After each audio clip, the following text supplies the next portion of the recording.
Hey guys, it's Cheetah. Welcome back to my YouTube channel, and if you're new here, welcome. This is my first ever movie ranking video. I've always really liked making lists of things because putting things down in a list just makes me feel like I know what's happening in life. And considering that one of the most anticipated movies this year, at least for me, No Way Home, is coming out soon, I figured might as well make my first ever ranking list be ranking the Spider-Man movies. I have always been a huge fan of Spider-Man. Even before I watched the first Tobey Maguire movie, I thought he was great and one of the coolest superheroes. And I have enjoyed every iteration of Spider-Man and everything that he could do. So, here's how it's gonna work. It'll be 8 movies, all the Tobey movies, all the Andrew movies, all the Tom Holland movies, and Into the Spider-Verse. I thought about including Venom, but it's kind of not a Spider-Man movie. I don't know. Also, by the time I thought about it, it was already too late and I didn't have enough time to fit it in there, so it'll just be those 8. I'll be discussing my favorite parts of all the movies, my least favorite parts, or parts I feel like could have done better, anything in between that I think is a little bit iffy, but I'm still sort of on the fence about, and I will not attack any actors or talk about bad acting or anything like that, because I'm not here to cause any issues with that sort of thing. I want to talk about plots more than my opinions on certain actors or actresses. Unless they're good opinions, in which case, yes. I will talk about the actors I really enjoyed because I want to give them praise. There's no movie on this list that I will not watch again. I think all of these movies are good in their own right, so having a bottom of the list honestly makes me kind of sad. And just because your favorite might be lower down or your least favorite might be higher up, this is all my own list that I made based on my own opinions. My list changed a whole lot. I didn't come into this with any sort of expectation of what would be number 1 or what would be last place, and this is just how it ended up. Alright, on to the ranking. So sitting at number 8, or last place technically, is Spider-Man 3 2007. Now, there was actually a point in time where this was my favorite Spider-Man movie, which when rewatching it I was kind of surprised about that fact, but I will talk about the good things first that I did like about this movie. Obviously, Black Suit Spider-Man is gotta be one of the best suits in any of the movies. The design was so slick. That spire shot. And along those same lines, I actually really liked Green Goblin's design. Harry's Green Goblin uniform I thought was pretty cool. Aunt May was an absolute treasure in all of these movies, but in this one, I gotta give her a shout out. The giving of the ring was just so heartwarming, and her line about not getting to say who lives and who dies. Aunt May is one of my favorite characters in this trilogy. She's a wonderful human being, and Rosemary did very good on her acting. I really appreciated it. J. Jonah Jameson, as always. I wish he was in this movie a little bit more. I feel like his role was kind of cut in this one, but still good nonetheless. This might be a hot take. I'm not sure. Venom as a character, not Eddie. Eddie was kind of the worst. Venom as a character, I thought his design was great, and there was just something really interesting about him. The CGI was pretty good. I think Venom was one of my favorite villains in this movie.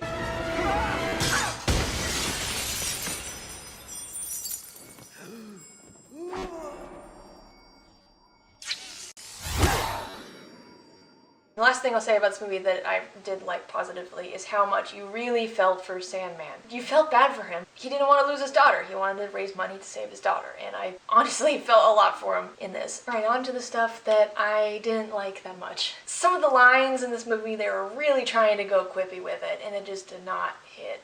Give me some of that web action. See you, chump. I ended up just cringing at it. I mean, I don't like seeing heroes get cocky, and with all that power getting to their head, it's not fun to watch, and I do not find myself enjoying those sequences. Alright, you're gonna probably be hearing a lot about this part throughout this ranking, but MJ expecting Peter to read her mind. When she got fired from the play, she did not tell Peter that she got fired. So, of course, he's gonna keep talking about it because she never told him that she got fired. And she just keeps expecting him to just understand exactly what she's going through, even though she never tells him what she's going through. Peter,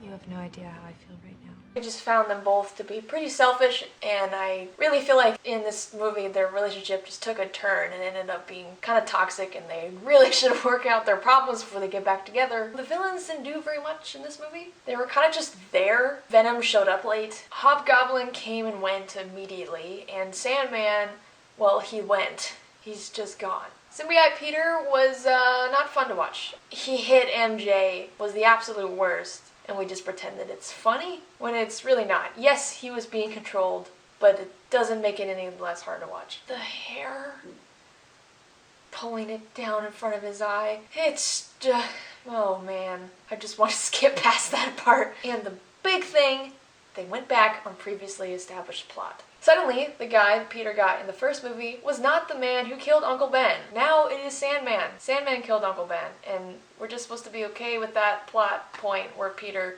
kind of maybe killed a guy in the first movie. The second part they went back on is Peter immediately going back to thinking life revolves around him. In the second movie, we established that life is more than just Spider-Man. And then it immediately goes back into him being Spider-Man and only caring about being Spider-Man. Keeps comparing MJ's struggles with his struggles as being a literal superhero. I've been through this. It happens to me all the time. The kids running around with me on their sweaters. It's a big Halloween item. I don't know, I guess I've become something of an icon. Which in the second movie, we just figured out that it's more than that. So there was some interesting choices made there. Now for the middle ground stuff. Harry. He's in the middle ground because his character arc frustrates me. He tried to kill Peter and never once tried to ask for an explanation about what happened. He just immediately tried to kill his so-called best friend. And in the second movie, they had, of course, that iconic scene of Green Goblin talking to Harry. Avenge me! No! Well, that didn't last very long, did it, Harry? And of course, there's the amnesia aspect of this movie. Just to throw it in there like it's a fanfiction plot. But I think his betrayal was awesome. He went from a completely vengeful maniac trying to kill Peter to coming out from the shadows and saving him. He even sacrificed his life for his best friend, and to be honest, it did make me cry. So Harry's ending in this movie was something different, and I'm not mad about it, but I'm also not super happy with the way his character was handled. I typically find Peter and MJ's relationship to be a little bit of a problem. I mean, they both kissed other people while they were still dating, and MJ got mad about him kissing another girl even though she did the exact same thing more than once. The proposal in this movie kind of came out of nowhere. Yes, we know that they are an established relationship and so many people ship them, but there was no build up to this relationship taking the next step. Second movie, they had just gotten together and now there's already a proposal, despite there being absolutely nothing in between that makes us really think that they're ready for this. And Peter was very oblivious that MJ was upset with him and still tried to go on with the proposal, but the web stargazing scene was such a sweet moment, and it was adorable, and for a moment there I was really rooting for them, and then it kind of all went downhill. But in that moment, very good romance scene. I did like that. Alright, final words about this movie. I do find this to be a satisfying Spider-Man movie. The fight scenes were great, and visually, this movie is a force to be reckoned with. But all the plot points didn't quite line up with each other, and the villains, they were not main characters. They barely did anything in this movie. They just kind of came and went. And sorry to say, but I don't support Peter and MJ's relationship in this movie. Even after I said the stargazing scene was very cute, I still feel like they should not have ended up together in the end of the movie, and that if they had a fourth movie, maybe they can work on their relationship a little bit better before they got back into it, you know? Moving on to number 7, we have The Amazing Spider-Man 2, 2014. I was sad when this movie ended up so low on my list. I would definitely classify this as a comfort movie, and I have seen this movie possibly more than any other movies on this list. And yes, I'm being serious. I'll talk about everything I like about it before I get into the issues with this movie. First of all, Peter Parker and Gwen Stacy. Out of any relationship, out of any of these movies, this is the one I like the most. Obviously, their chemistry is great given that they were together during the filming of this, but I seriously like these guys more than even couples in romance movies. There's just something so special about this relationship that really, really is the heart of these movies. The You're My Path scene is one of the best declarations of love I've ever seen. You're wrong about us being on different paths. We're not on different paths. You're my path. And you're always gonna be my path. This whole movie was just one big lead up to Gwen Stacy's death. And Andrew Garfield's reaction to her death will get me every time. Stay with me. Stay with me. Stay with me. Stay with me. You stay with me. And Emma Stone, I think she's a great actress, and I really enjoyed her as the love interest. I have to mention the suit. Hello, who doesn't like the suit? Fight sequences were pretty entertaining. I think out of any movie franchise I'm going to be talking about today, this Spider-Man has the most interesting and fluid web swinging.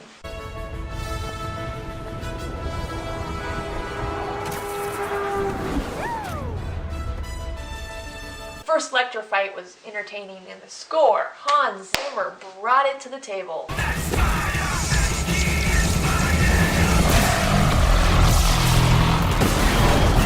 And yes, I did really enjoy the Itsy Bitsy Spider Electro part as well. Oh boy.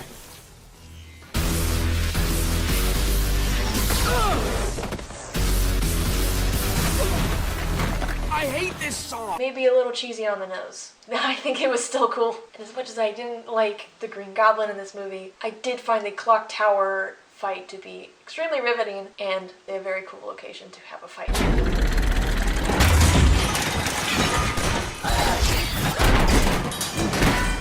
Garfield's quips will always be very entertaining to me. I think that this, out of any Spider-Man, is definitely the quippiest, and he has the most fun lines to work with. And I will be like a god to them. A god named Sparkles? The last note I'll make about this that I really liked is that I do like it when villains team up with each other. I find it to be entertaining, and I guess I didn't mention it when I was talking about Spider-Man 3, but I did like when all the villains came together in the end to defeat the hero, or try to.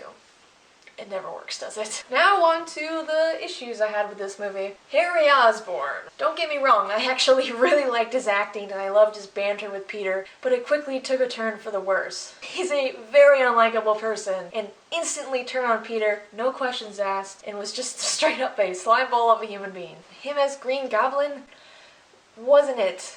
I did not like his design or the super grotesque transformation with a serious need of a seizure warning. There was just something off about it. He looked absolutely insane and not in a cool way. Green Goblin was a really weird thing to throw in at the very end, given that Electro honestly could hold his own. The main issue I had with this movie was the pacing. Some scenes lasted so much longer than needed to. Like Peter and Aunt May arguing about laundry. Did we really need an entire segment of just that? I don't think that was important to the plot. I feel like there was just a lot of extra lines that should have been put on the chopping block, but just they went, nah, we'll just do it anyway. And then the plane sequences. Now, the first one went on for way too long, and it was about something that none of us were really that interested in. And the second one was just thrown in there to add just a little bit more intensity, but it didn't add to the plot either. Electro's sudden vendetta against Peter Parker was very weird. He went quickly from putting him up on a pedestal to trying to kill him.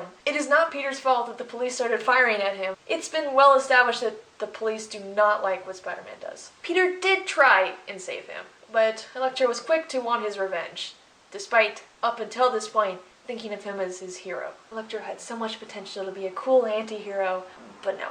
I wanted there to be more Peter Parker photography. It's such a big part of his character, and it was nothing more than a cameo. No J. Jonah Jameson in these movies. Come on. There are a few things about this movie that I'm kind of iffy on. I'm not sure where to put it. There was so much slow motion it became laughably noticeable. While all those scenes were very satisfying to watch, they happened a lot, and I feel like there could have been just a few less slow motion scenes. But I love the staircase scene and the clock tower scene in slow motion. I feel like those were very much so needed and added to that action sequence.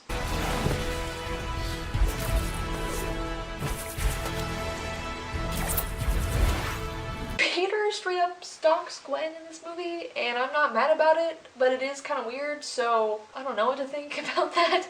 In summary, like I've already mentioned, this is totally a comfort movie to me. I'm sad that it ended up this low on the list, but objectively, because of the pacing issues and because of what they did with the villains, it had to be placed here. This movie had a lot of potential and it did not quite live up to it. But I do really enjoy this movie, and I'm sad that it is placed here, but hey, there has to be a bottom to this list, even if I like all of them. At number 6, we have Spider-Man 2002.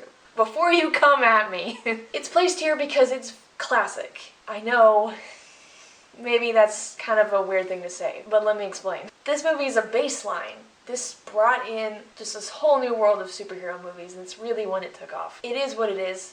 It's basic, and it's a classic story, but at this point in time, I want more.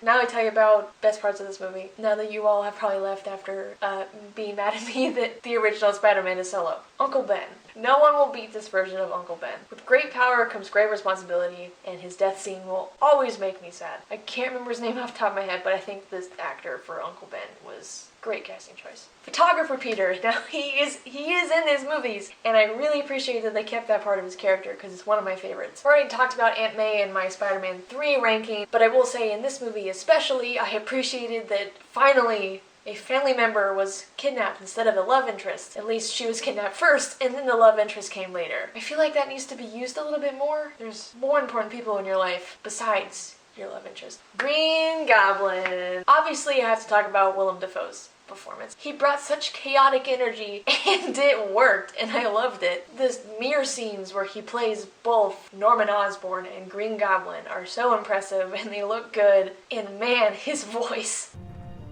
Performance enhancers. Bingo. The glider and the suit are iconic, and everyone knows what it is, even if they've never seen this movie before. Love it when a villain is super manipulative and almost gets it, but not quite. His death will always be iconic, and the CGI was very decent too. Godspeed, Spider-Man.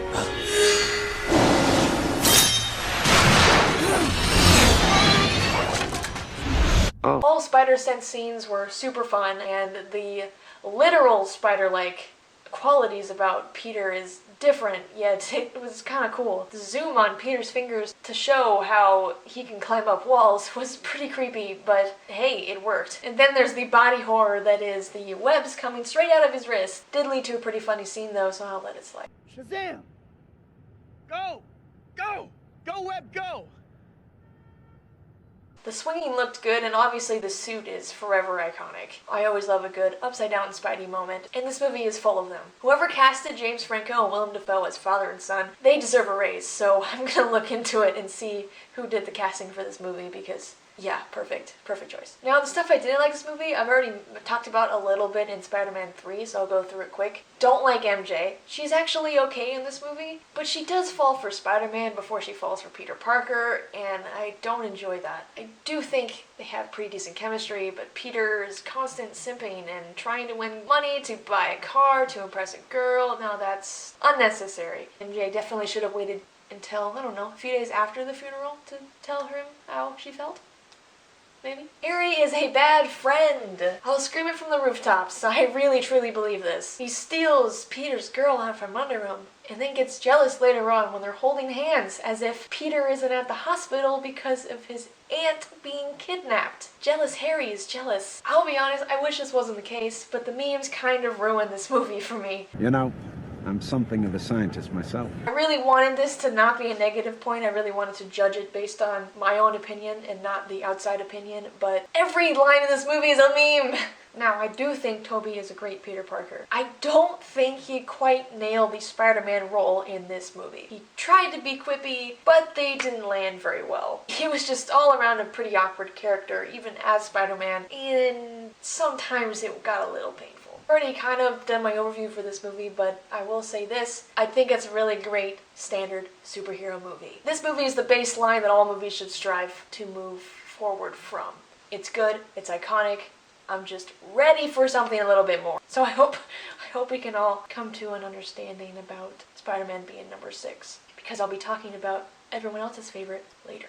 Alright, this is film on a different day now. I kind of did not realize how long this would actually take to film, so I'm back now. I reviewed the footage I already filmed, and there was some really annoying parts about it. My camera was extremely shaky for some reason, slightly lifted up also. Sorry about that. Now to number 5 on my list, and it is The Amazing Spider-Man 2012. I think I've only seen this movie one other time, besides when I rewatched all of them.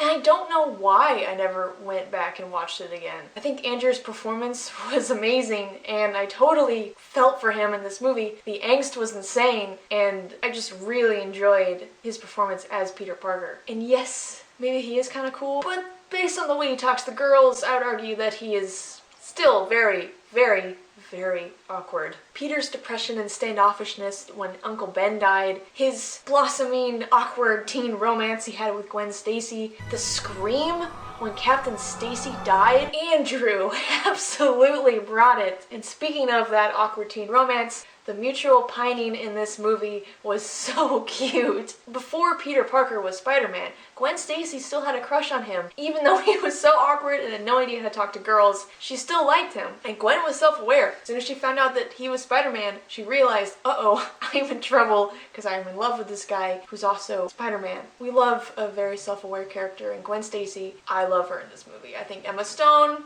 great casting choice. Probably an unpopular opinion, but of all the Aunt May actresses, this one is my favorite. Her relationship with Peter was so sweet, and I really enjoyed it. He got the eggs, people. He got the eggs. I just really enjoyed how she took to the role of taking care of Peter. I think that she did an excellent job. I love the suit. I am well aware that The Amazing Spider-Man 2 is largely everyone's favorite, at least of these. I think it's just so different that it's cool. I really enjoyed the look of the suit.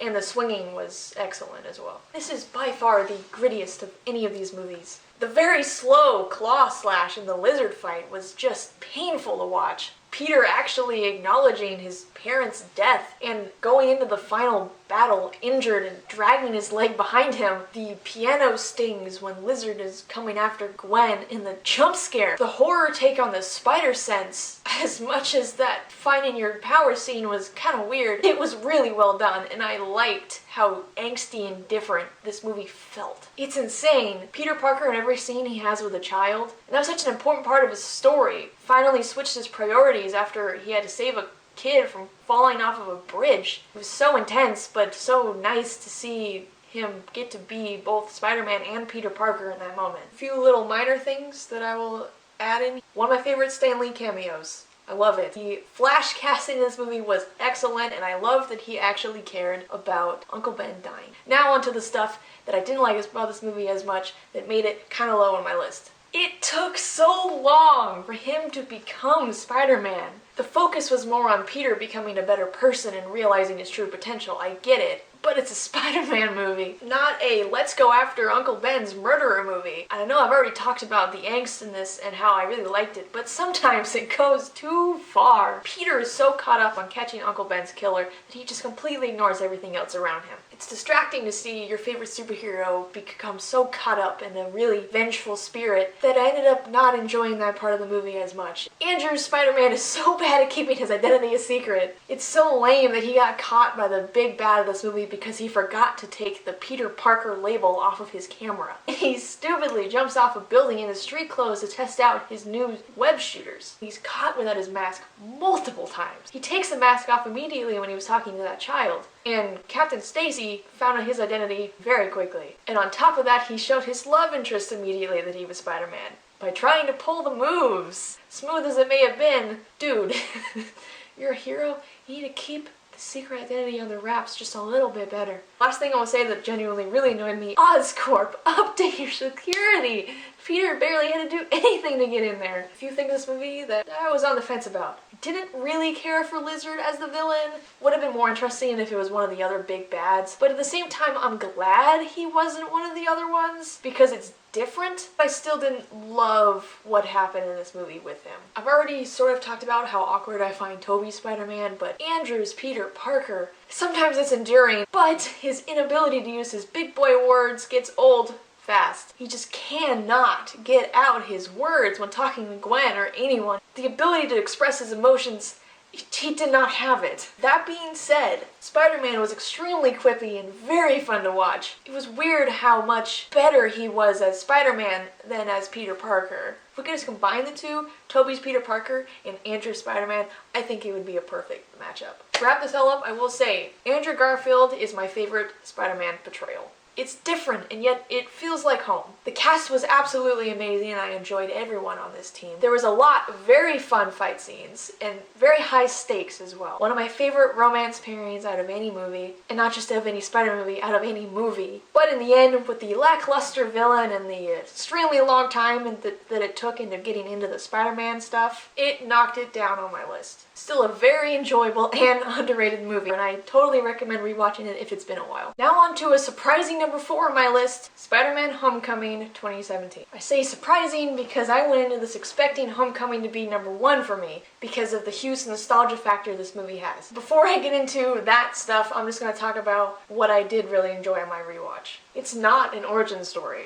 Uncle Ben is already gone and Spider-Man's already had his debut in Civil War. This is everything that comes after that. Honestly, I think we've seen enough origin stories. We know how it ends. That being said, I am glad that he isn't immediately super skilled going into this movie. He fails the web swing and does not understand the in and outs of his suit yet. He actually takes a refresher course, and then later in the movie, we see how much he's learned from that refresher course with the ferry scene, which was one of the coolest and most intense scenes in the movie for sure. He's still young, and that being acknowledged is very important to me. Very much so an underdog story of a teenager figuring out himself. But that helicopter scene on the Washington Monument was so cool. And it's great to see him have his really skilled moments as well. Ned is a really good friend. He's the guy in the chair, and he genuinely supports Peter through everything. About time we get a good best friend in these Spider-Man movies. Come on, Sony. Do better. I really like Tony Stark and Peter Parker together. The father-son-like moments in this movie were so sweet, and Tony protecting Peter, come on. The fatherly wisdom of if you're nothing without the suit, you shouldn't have it. It's really an important part of Peter's character arc. You can really tell that he cared about Peter, and despite being Tony Stark,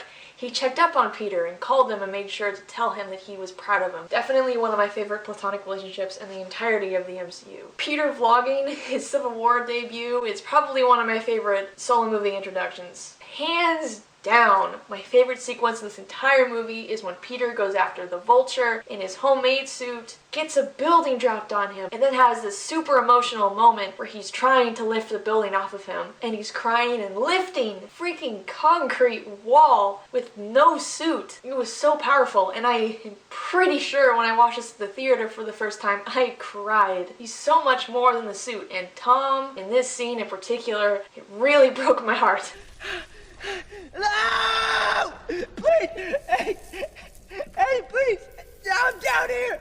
I'm stuck! And then later in that same movie, Peter saves Vulture's life, even though he's tried to kill him multiple times. Proves just how much of a good person he is, and he's not just a superhero, he's genuinely a really good guy. Now on to the things that I do not find as enjoyable. Liz was an extremely boring love interest that added nothing to the story. She was mainly just a placeholder for MJ. And as cool as the final twist was, with the Vulture being her dad, that was all that happened with it. I was not sad when they did not end up together. I did not find the chemistry to be top-notch by any means. She crushed on Spider-Man first, and of course they used that trope of you're bad at keeping secrets, talking to someone with a secret identity. I did not enjoy Liz. I'm sorry. I way prefer MJ. Quick side note about Flash. Really hated him. There's nothing redeemable about him, and I get that that's kind of the point. He's a bully. He's meant to be annoying, but he just really got on my nerves more than the other Flashes in these movies. The side villains in this movie were extremely disappointing. There were 2 versions of Shocker, and neither of them lasted very long or were that interesting. And there was 2 of them in this movie. Why was there 2 of them, and I still forget that they're in there sometimes. And the Tinkerer. Did you even know he was in this movie? I had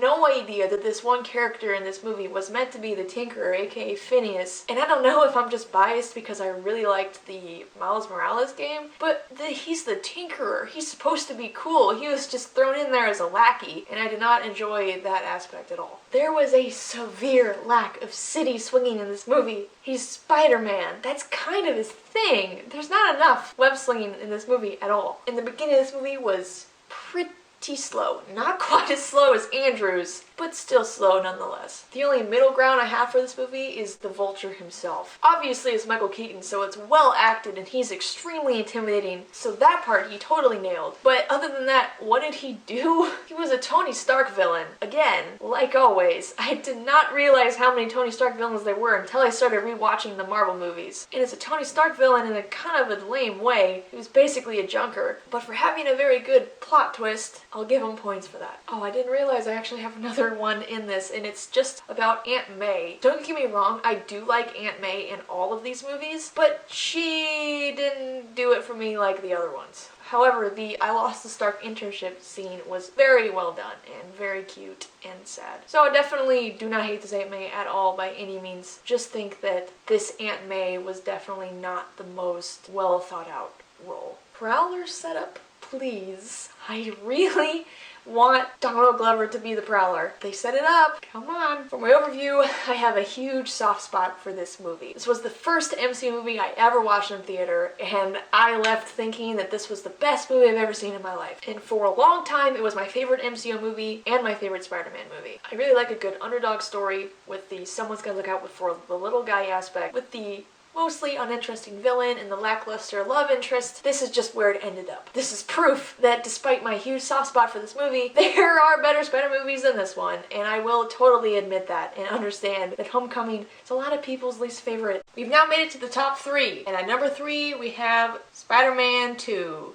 2004. If you had asked me a couple years ago where I would put this, I would put this below even Spider-Man 3. But of course back then I also would have put Spider-Man 3 a lot higher. I was pleasantly surprised when I rewatched this movie and find myself enjoying it way more than I thought I would. Doc Ock is easily the best villain of the Raimi trilogy. Alfred Molina absolutely destroyed this role, and I am the most excited to see his return in No Way Home. Every time he was on screen, I found myself just that much more captivated. Otto's arms were actually real a lot of the time, and when they weren't, for the faraway shots, the CGI blended in seamlessly with the background and totally looked legit. That hospital scene, I forgot it existed, and when I watched it, I was so enthralled. It was such a well done scene and very horror movie. It was kind of terrifying. And the fact this is a villain that started off as a mentor to Peter Parker just made it hurt that much more later on. It made the inevitable breaking up of that relationship mean that much more. Ultimately, he dies saving New York in just one big epic conclusion. Doc Ock, Alfred Molina. Wow! The humor landed so much better in this movie than the first one. I actually found myself laughing out loud multiple times. We sure showed him. What do you mean, we? Oh. Every fight scene was an absolute pleasure to watch. The slow motion car scene with the coffee shop and the, of course, iconic train sequence where the civilians of New York help Spider-Man. And that fight that doesn't get talked about quite as much when Otto kidnaps Aunt May. And she hits him. Go Aunt May. The CGI and the directing was so good. Rosie's death scene was perfect, with the glass reflection just adding that much more to an already amazing scene. The swinging was much better too, with some really close calls of swinging through the train crossing and a truck. The scene where Peter tells Aunt May about Uncle Ben's death totally got me. The lack of score sold this scene, and that was a great choice. The overall story of this one is that Peter Parker has to choose between being Peter Parker and Spider-Man, which is a very realistic thing to happen to a public figure. The two suits next to each other in the closet perfectly represented this narrative. And Peter Parker going into a burning building to save a child as himself and not Spider-Man. It proved that he did not need superpowers to be a hero. But of course, that climactic I'm back scene will always be a treasure. Now, I did have a lot of good things to say about this movie, and when I went through my notes, I realized that the biggest issue I have with this movie, I told you it would be mentioned a lot throughout this, Peter, MJ, and Harry. Harry, as expected, ridiculous vendetta against Peter this whole movie, and he's even more of a spoiled rich kid. The entire MJ being with another guy while still having feelings for him and making him feel bad about it is just wrong. And she leads him on just to tell him that she's with someone else. But Peter's low-key, nice guy syndrome attitude in this does not help. MJ ultimately figuring out who she would rather be with by kissing her fiancé upside down like she did with Spider-Man is very messed up. And yet, she waited until her wedding day to act on it. Oh, her fiancé did not seem like a bad guy at all, so I honestly felt pretty bad for him and think he deserved a little better. This romance wasn't slow burn so much as it was just dangling it right in front of your face and never letting you have it. I did not root for this couple to get together. I didn't. I did not enjoy that whole aspect of the movie, and if it didn't exist at all, this may very well be number 1. The only other note I have to say about this that I did not like that did not involve that drama, because seriously, that is mainly what I do not enjoy about this movie, is seeing Peter Parker watch someone getting beat up and then just walking away. Come on, buddy. It's hard to watch a superhero just decide that, nah, I'm not gonna save anybody anymore.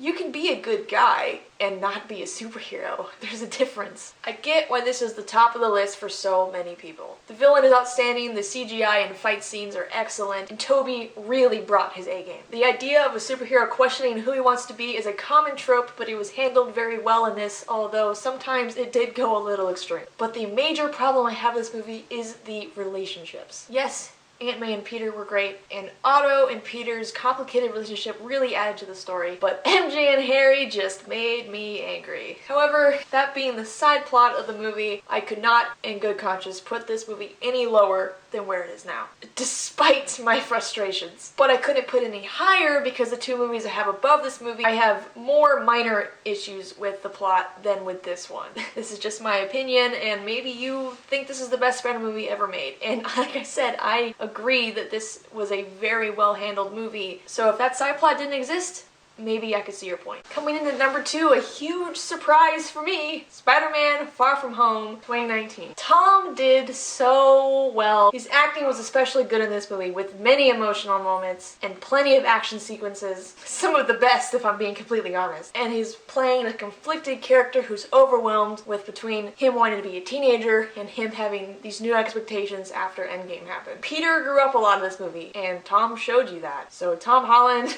congratulations, you got me. The action in this movie was extremely top-notch, and yes, even compared to Spider-Man 2. I'll talk about the elementals later, but for now, the Mysterio illusion scene was one of my favorite scenes. It gave me chills, and the CGI was truly impressive. You could tell how much it scared Peter, and for me, I totally felt his anxiety. The Edith scene where Peter jumps off the top of the bus was so over the top and yet very satisfying. And the big climactic fight of the whole movie he did with no web shooters. The hallway drone scene and the gun scene that followed finally showed us Spider-Sense in the MCU. Settings were wonderful, and having a plot rely on a school field trip across Europe was a cool idea. And finally we got some good old classic city swinging. It's mostly not New York, but honestly the foreign locations were just as cool, if not more interesting. The suits in this movie are so cool. Mysterio's suit looks a lot like the one in the comics, and the Spider-Monkey suit was unique and unexpected, but I ended up really loving it. And the black and red suit is possibly my favorite of any of the official Spider-Man suits. Beck's manipulation, telling Peter he doesn't like how the glasses looks on him and calling him out when he finds them on the floor, saying he didn't want to put them on with that fake laugh indicating that he actually did. He called him kid and he hesitated when Peter said that Tony Stark would like him. Mr. Stark would have really liked you.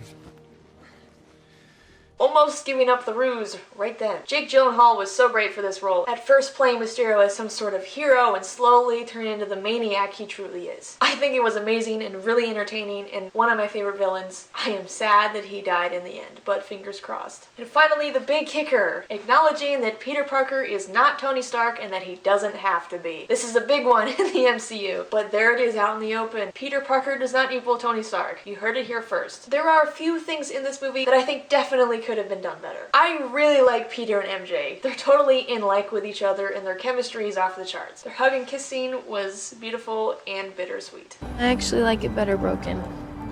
And it's a love interest where finally they figure out Spider-Man's identity. But there was no setup for Peter liking MJ besides the names. In the first movie, it was very clear that MJ liked Peter, but he was after another girl. And then it transitioned straight into this movie where suddenly he really wants to ask MJ out. There should have been more setup, and even though we knew this would inevitably happen, I am a little bit annoyed that there wasn't a little bit more. Now for the elementals. Yes, I wish they were real, but Mysterio's ruse was very well planned out and it totally had me going for a second. I knew he was a villain coming into this, but there was a moment there where I was beginning to wonder if they had completely changed his character. I was impressed and I fell for it, and I'm not mad about it. Plus there were multiple allusions to it being not real before the big reveal. There was making the first elemental be water, so when Peter's web shooters go straight through it, we would never question it. But in reality, it went straight through a projected image. It was right under our noses the whole time, and we should have caught on to it. They hardly tried to fool us, they only tried to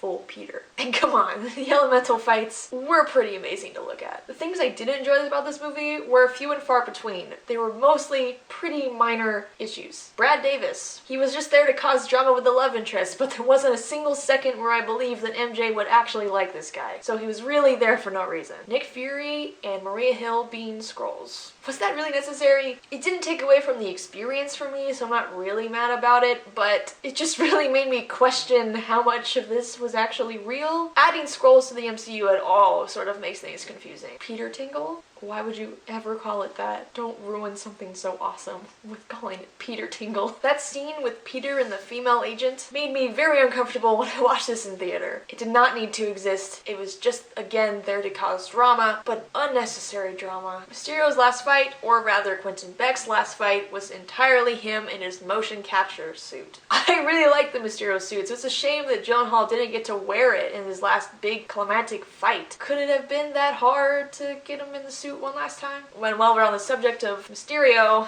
a Tony Stark villain. This one didn't bother me as much as the Vulture one, because clearly he was already off his rocker before Tony Stark did anything, but there's gotta be a point where Tony Stark isn't the cause of every major villain in this universe, and I'm saying this as a big fan of Tony Stark. All in all, this movie is the predecessor to one of the most anticipated movies of this year. It sets it up nicely, and I left the theater immediately wanting to know more. First time I watched this movie, I liked it less than Homecoming, but when I rewatched it, I realized just how great of a movie this actually was. With an interesting villain, a teenager who's in distress but has sick moves, and a lot to live up to, a romance I can really get behind, and visually stunning effects and an excellent cast. I can now say that I love this movie. Yes, of course it has its flaws, as does every movie. But for me personally, I can look past these flaws, because in the end, they're mainly just minor details I do not enjoy. This movie really grows my anticipation for No Way Home, and I think it's an excellent movie to watch in the meantime. Now, if you have been paying attention, you would know what my number one movie would be, but if you haven't, it's Spider-Man Into the Spider-Verse 2018. I have way too many good things to say about this movie, so I'm going to give it to you in rapid fire fashion. Every single thing about Spider-Gwen, literally everything about Spider-Gwen. Hailee Steinfeld is a gift, and she's one of my favorite Spider-Man characters out of any of these movies. Top 5 at the very least. The entire soundtrack was amazing, but my favorites were What's Up Danger and Scared of the Dark. The interesting and unique animation style with excellent visuals and color palette.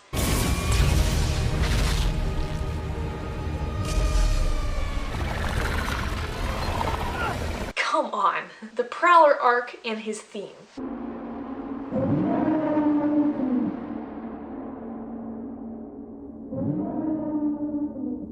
That jump scare really got me. And his death and relationship with Miles really added some extra depth. I know I'm kind of squeezing her in there, but she deserves better. Catherine Hahn as Doc Ock, also amazing. Miles' suit and the leap of faith scene is also in my top favorite superhero moments. They introduced all the characters in a very cool way with the, alright, let's do this one last time. Alright, people, let's start at the beginning one last time. Miles' relationship with his dad was so sweet. I've already mentioned a few casts by name, but this entire cast is excellent. The insane amount of references they fit into one movie. The web swinging in this is the only other movie that can compare to the Amazing Spider-Man duology. The father-son mentorship with Peter B. Parker and Miles. And Miles eventually surpassing the Master by performing his own move. All of the suits in the basement, I would go through all of them, but there are so many. The Hey move, as taught by Uncle Aaron, being a consistent part of this movie and ended up being the ending to the big fight, really ended up proving how important Uncle Aaron was to Miles and ended his character arc nicely. An absolutely epic conclusion with all of the characters working together and showing off all their unique moves. That's the best thing about this movie, is that everyone has their own unique fighting style and they're able to show you it in such a beautiful way. I legit struggled to find some things I didn't like about this movie, but there are a few minor things. Well, not so much that I didn't like this, but Penny Parker did not stand out to me as much as the other variants. Guess it's not really a flaw so much as it's just I kind of forgot about her. A few of these characters have designs I don't love, such as Kingpin with his over-the-top massive body, and Uncle Aaron just looked a little bit off to me. Kingpin was largely overshadowed as the main villain, with the Prowler and Doc Ock having such a better presence going for them. As the quote-unquote main villain, I just feel like he could have stood out a little bit more. And he did try and beat up an actual kid, so that was kind of messed up to see. Prowler not recognizing Miles? Miles was right there, zero disguise and all, basically looking right at him. And yet he didn't know it was him until later where he took his mask off. I just found that to be pretty strange. I get it's probably just plot convenience, but come on. There was a few villains in there that were kind of just thrown in, such as Green Goblin and Scorpion, and I get why they did it. They want as many references in there as possible, but I'd rather them just save those villains for a later movie instead of putting them in here as a cameo. The only other thing I'll mention before I wrap this up is Miles and Gwen. Please. I saw the trailer. There's potential. I would love for that to happen. And also more Genki. I want more Genki. When the trailer for this movie first came out, I didn't even watch it. It was animated and the Spider-Man I had already come to know and love weren't in it, so I wasn't interested. Boy, was I wrong thinking this would not be entertaining. There wasn't a moment when watching this I wasn't completely enthralled with the plot. I could even watch this movie on mute and be totally satisfied. The characters are all unique and interesting, and I cannot wait to see what Across the Spider-Verse adds. And there we have it. All 8 Spider movies ranked up until this point. I had a lot of fun making this. I really like paying attention to movies and ranking things like this and thinking about what makes a good movie and what I don't like in a movie. Like I mentioned up top, I like all of these movies and would recommend any of them to anyone who has never seen them. Spider-Man as a character will always be one of my favorite superheroes. So coming here and talking about this is really cool, and I hope I get to do this again sometime. I have some things I may or may not already be working on, and for a sneak peek, one involves pretty controversial Disney topic and the other involves some movies I've already talked about today. Be on the lookout for that. Thank you guys so much for watching. I hope you enjoyed. I'm sorry it's been so long that I haven't uploaded, but I hope that doing stuff like this, these longer videos, might